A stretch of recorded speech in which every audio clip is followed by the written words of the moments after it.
Hi, and welcome to #DebTalk. Thanks for watching. I hope you're finding these videos helpful and informative because that is the purpose. If you are, please like and share and subscribe. And I like it when you talk back to me, so be sure to leave me comments. I'd love to hear what your thoughts are on the content that you're hearing. By way of a quick recap, in our first video, which was titled You're Worth Knowing, I shared with you that in order to become successful in the workplace, that you have to become an expert on you. In video number 2, titled Strength Zone, I shared that one of the most important things you should know about you is what your strengths are, that you should discover it, develop it, and stay in it. In this video, we're going to talk about wonderful things you should know about yourself. We're going to break it up into 2. Part 1 is going to focus more on personality, and the second part will focus on all kinds of great things that I can't wait to share with you. For today, I want to start off with a statement. Just because you're you doesn't mean that you know you. Let me say that again. Just because you're you doesn't mean that you know you. I mean, think about the brain. It's right here in our heads, yet scientists are saying that we still know very little about the brain. Well, let's use something that's a little bit more familiar, our hearts. If I were to ask you to tell me about the heart, tell me how it works, tell me how it functions, maybe you could give me a couple of ideas about how it works and functions, but unless you put aside time and energy and focus to study the heart, like medical professionals or a cardiologist, chances are you wouldn't really be able to explain to me how the heart works.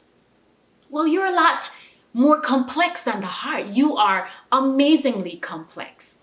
And it means that you and I have to put aside time to study ourselves so that we become experts on us. And that's exactly what we're going to be doing in this video, this 2-part video, where we're going to be talking about personality in one video, like I said earlier, and then in the next, we're going to discuss 10 fantastic things. So let's get started.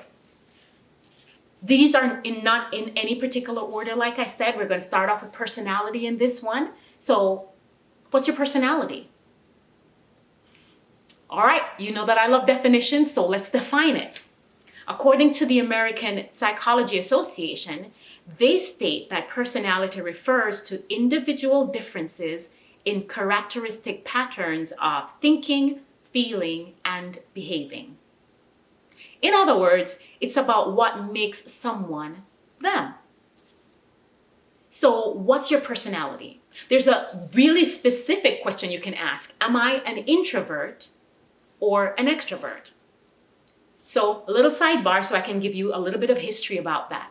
This whole idea about being an introvert versus an extrovert is actually built on the work of Carl Jung. He was a 20th century psychologist/psychiatrist who developed the theory of personality traits. And then Myers and Briggs, which is basically a mother-daughter duo, built on his work, and they created what we know as the Myers-Briggs Type Indicator instrument, which helps people understand what their personality is. So what I'd like to do is to give you a few highlights about what an introvert is like and what an extrovert is like. Now, this list is not exhaustive. There are lots of other things out there, but these are just a few bullets about these different personalities. Introverts. You tend to be reserved and introspective. Number 2, you listen to others carefully. Number 3, which is a big deal, you enjoy alone time. So I want to spend a little bit of time here. Introverts get a sense of well-being when they have a chance to spend time alone. They actually recharge and get their energy from spending time alone. It also says that when they are around crowds of people for long periods of time, that actually saps their energy. Another thing that's really interesting to know is that An introvert's best ideas come when they've had a chance to be alone and to work with that particular problem or to generate ideas. So alone time is really important for an introvert. Number 4, they're sensitive to their environment. So these folks can read the scene. Number 5, you are not a fan, if you're an introvert, you're not a fan of networking or small talk. Number 6, people will not really know how you're thinking or feeling unless you feel comfortable enough to actually tell them. And so the tendency is for folks to think that you are aloof or stuck up or that you think you all that. So those are some highlights on introverts. Let's talk about extroverts. You're outgoing, talkative, and energetic. You tend to be the life of the party and your energy is very contagious. You share your thoughts freely. And introverts, this is a big deal for you. You gain your energy from spending time with people. You feed off of their energy. You feed off what's happening around you. In fact, if you spend a lot of time alone, what ends up happening is that you get bored and you actually feel anxious. So spending time with people gives you energy. It recharges you. You seek out adventures and you tend to push the limits. Number 7, you quickly drive a project forward that's important to you. I want to share why these things are important, particularly in the workplace. But before I dive into that, I just want to make 3 quick statements. Number 1, one isn't better than the other. Introverts aren't better than extroverts or vice versa.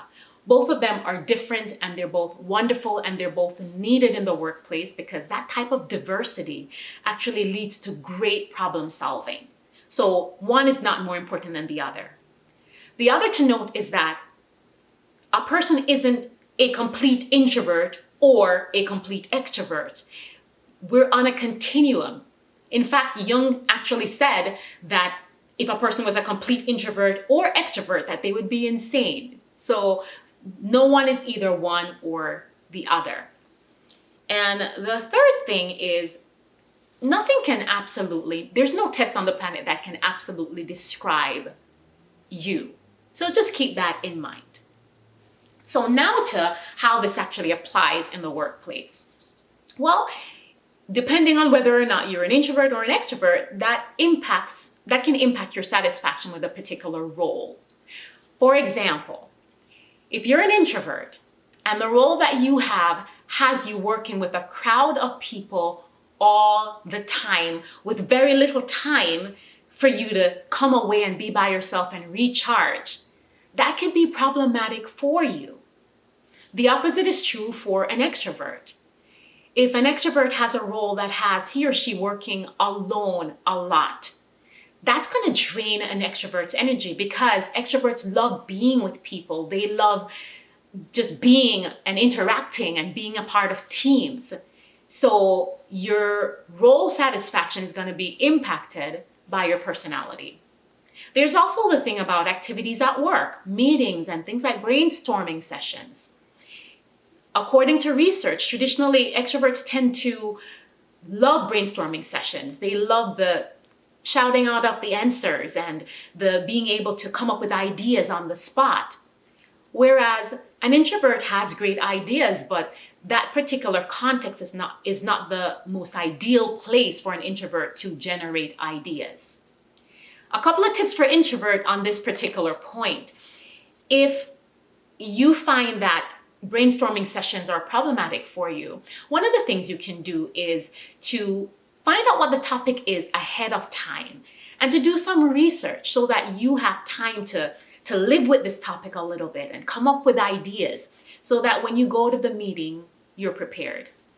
If possible, I'd also give my manager a heads up just to let he or she know that you're an introvert. That way, if you tend to be a little bit more on the quiet side in meetings, your boss knows that you're still engaged, but that this is your introvertish side coming out. I saw a couple of other tips that I thought were really, great. And this is from Fast Company. It says that if you are an introvert, one of the things you can do in order to get noticed at work is to leverage your powers of observation. Because introverts tend to be really good listeners and observers, this is one of the superpowers that you can lean into in order to get noticed at work. How you can use those skills is basically to ask the right questions. Maybe to zoom into what's important to your boss, or to figure out when someone is losing interest, because you tend to be able to read the scene. So figure out if they're losing interest and figure out what you can do in order to replenish that interest. If you are a leader who happens to be an introvert, one of the things that they recommend is to plan around your work style.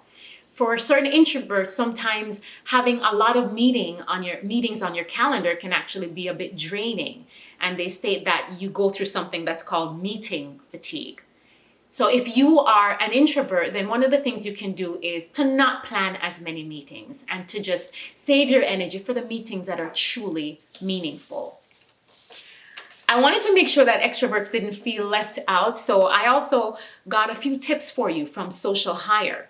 And they state that in addition to making sure that you're choosing a career that has you working on teams or interacting with folks, to make sure that you are leveraging or just becoming very careful about listening carefully.